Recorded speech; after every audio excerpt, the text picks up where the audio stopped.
Isa kang dialysis patient? Ito ang dapat mong malaman tungkol sa phosphorus at potassium. Una, ano ba ang phosphorus? Ito ay isang importanteng mineral na matatagpuan sa mga buto kasama ng calcium. Kontrolado ng ating bato, buto at bituka ang phosphorus levels. Ang normal na level ng phosphorus ay 0.83 to 1.47 millimole per liter. Sa mga pasyenteng sira na ang bato tulad ng mga nagda-dialysis, hindi na nailalabas at natatanggal ng katawan ang sobrang phosphorus kaya naiipon ito sa dugo. Ano ang mangyayari pag mataas ang phosphorus?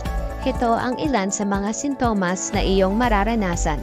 Una, pangangatig ay kadalasang nararamdaman sa likod, ngunit pwede ring maranasan sa mga kamay, ulo at tiyan. Maaari ring mangati ang buong katawan.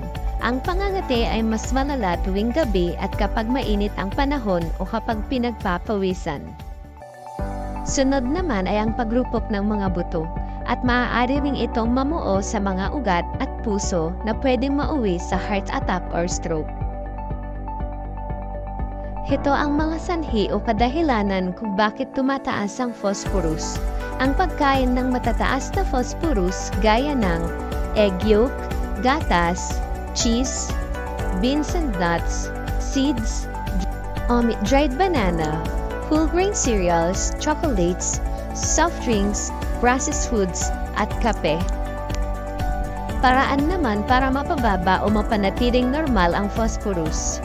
Sundin lamang ang mga gamot na nireseta sa iyo ng doktor, kagaya na lamang ng sevelamer at calcium carbonate. Regular na magpa-lab test dahil pag palaging mataas ang phosphorus, bumababa naman ang calcium na dahilan ng pagrupok ng mga ngipin at buto. Sunod naman ay ang potassium. Ano nga ba ang potassium? Ito ay isang napaka-importanting electrolyte o chemical sa loob ng ating katawan na mahalaga sa pagpapatakbo ng ating mga muscle sa ating katawan kabilang na ang ating puso. Ano naman ang tungkulin ng potassium sa ating katawan? Maraming ginagampan ng mahahalagang tungkulin ang potassium sa pagpapanatili ng ating kalusugan, katulad na lamang ng pagpapagalaw ng muscles, pagpapanatili ng balanse na acidity ng dugo, normal na pagtibok ng puso, pagkontrol ng level ng insulin at asukal sa dugo, maayos na paggalaw ng mga bituka, pagpapanatili ng balanse ng asin at tubig sa katawan, at ang pagkontrol ng wastong blood pressure. Ang normal na level ng potassium sa katawan ay 3.5 to 5 millimole per liter.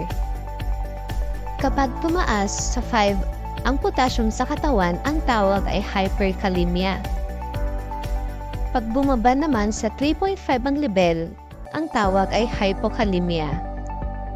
Ang mga pasyenteng sira na ang kidneys o nagda-dialysis ay nakakaapekto sa mga level ng nutrients sa katawan, tulad na lamang ng potassium, maaaring magdulot ng komplikasyon kaugnay sa muscle at puso.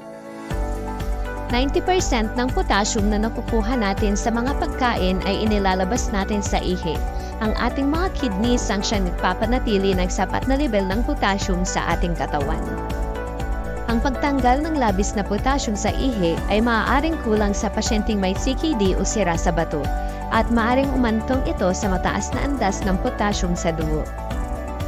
Ang pagtaas ng potassium mula sa normal nitong level ay maaari kang makaramdam ng mga sumusunod. Panghihina ng mga muscles, pagsusuka o pagkaduwal, paninikip ng dibdib, at ang pagkabog ng dibdib o palpitation.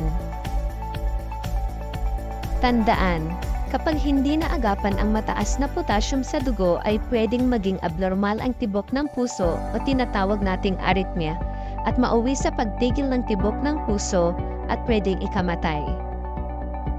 Sa mga nagdadialysis, importante ang palaging pagpacheck ng serum potassium upang makaiwas sa mga panganib na epekto ng hyperkalemia o pagtaas ng potassium sa ating dugo. Ito ang mga pagkain na dapat nating iwasan. Una dyan ay ang saging, white beans, petchay, patatas, kalabasa, yogurt, salmon, avocado, kabute, at pinatuyong kamatis. Ang mga may sakit sa bato ay kinakailangan na sundin ang araw ng pagdadialysis dahil isa ito sa paraan para mabawasan o mapababa ang level ng potassium sa dugo.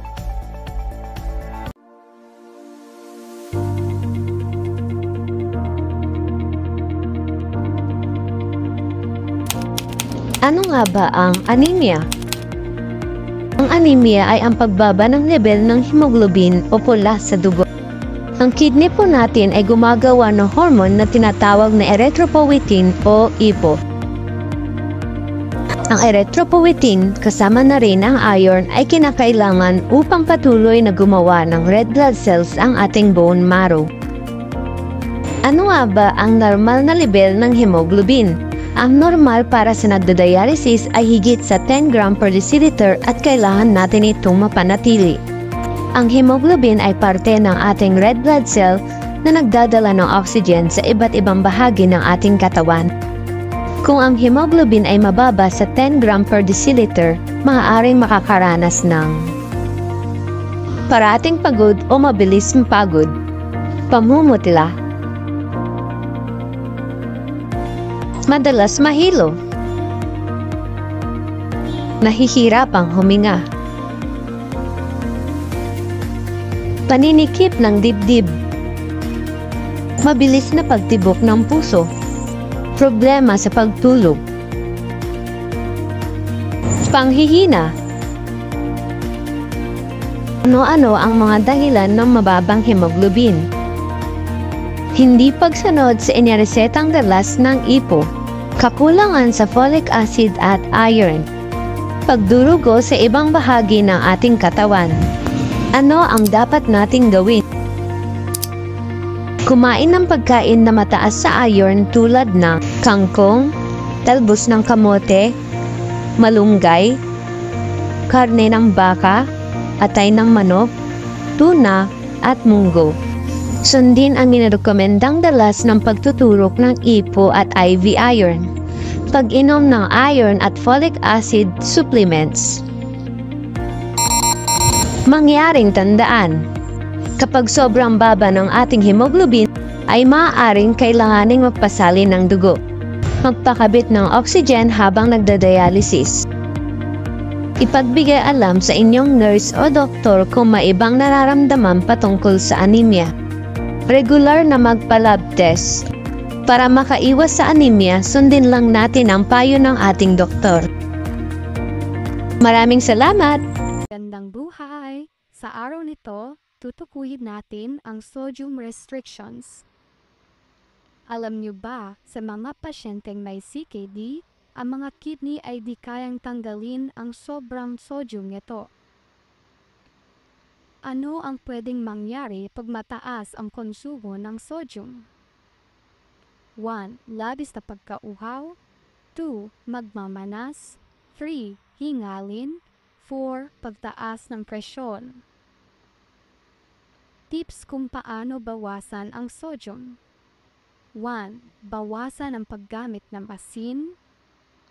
2. Basahin mabuti ang labels ng mga commercially packaged at processed foods. 3. Iwasan ang mga pagkaing mataas sa sodium, tulad ng processed foods tulad ng delata, fast food, mga pampasarap at mga sausawan tulad ng patis at toyo, baked food tulad ng biskwit, cakes, pizza, instant foods tulad ng noodles, spaghetti, macaroni at cornflakes, mga pagkain tulad ng karne, manok at laman loob gaya ng kidney, at atay. Mga pagkaing dagat tulad ng alimango, ulang, talaba, hipon, mamantikang isda at tuyong isda.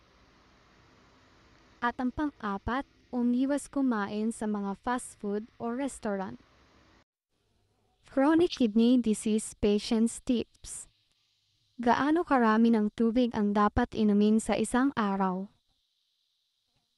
Hindi hihigit ng 1 litro. Tips kung paano makakapagtipid sa tubig. Una, timbangin ang sarili araw-araw sa parehas na oras. Paano mo malaman kung tama ang inyong ideal weight gain sa pagitan ng inyong dialysis? Dry weight times 0.4. Pangalawa, alam niyo ba na hindi lamang tubig ang inyong linimitahan? Dahil kasama ang mga sumusunod dito, sabaw, kape, matutubig na prutas, mga palamig, juice at ice cream. Pangatlo, laging gumamit ng maliit na tasa at baso para sa inyong inumin upang malimitahan ang pag-inom. Pang-apat, para mapangalagaan ang tuyong bibig, maaaring magmumog ng tubig o mouthwash. Pang-lima, inumin ang mga gamot pagkatapos kumain kapag ikaw ay iinom na, upang maiwasan ang labis na pagkonsumo ng tubig para sa mga gamot. Pang-anim, bawasan ang maaalat, maaanghang, at pritong pagkain sa inyong pagkain dahil ito ay nakakauhaw na humahantong sa mas mataas na pagkonsumo ng tubig. Pang-pito, uminom lamang kapag ikaw ay nauuhaw. At pang-walo, ang mataas na asukal sa katawan sa mga diabetiko ay lalong makapagpapauhaw sa pasyente. Ang mahigpit na pagkontrol ng asukal sa dugo ay napaka-importante upang mawawasan ang pagkauhaw. Ano ang mga benepisyo ng mababang pag-inom ng tubig? Una, malakas na pangangatawan. Pangalawa, nakakapagpababa ng presyon. Pangatlo, mas maayos na tulog. At pang-apat, mas epektibong dialysis. Naway ating sundin at huwag baliwalain ang mga kaalaman na ating napulot sa bidyong ito. Maraming salamat sa pakikinig.